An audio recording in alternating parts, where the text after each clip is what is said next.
камина в 6 утра. បងប្អូនប្រកាសជាដឹងហើយកាលពីម្សិលមិញមានកីឡាករមួយរូបរបស់ក្រុមជម្រើសជាតិដាណឺម៉ាកនោះគឺកីឡាករបាល់ទាត់ Christian Eriksen គឺគាត់បានដួលសន្លប់នឹងដីភ្លាមតែម្ដងអំឡុងពេលប្រកួតរវាងក្រុមជម្រើសជាតិដាណឺម៉ាកជាមួយនឹងក្រុមជម្រើសជាតិអ៊ុយក្រែនហើយការដ៏សោកសៅមួយនេះវាបានធ្វើឲ្យបងប្អូនទាំងអស់គ្នានឹកដល់កាលពីប្រហែលឆ្នាំមុនវាក៏បានកើតឡើងលើកីឡាករបាល់ទាត់រូបនេះដូចគ្នាដែរដែលអំឡុងពេលនោះ Eriksen បានដួលសន្លប់នឹងដីអំឡុងពេលប្រកួតដូចគ្នាដែរ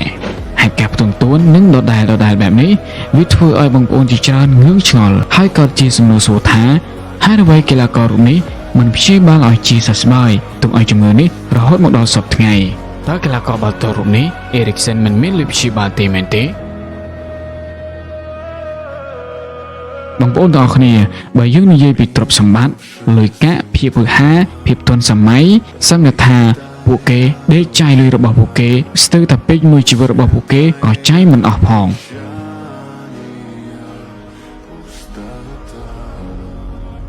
ដូច្នេះសរបញ្ជាក់ថា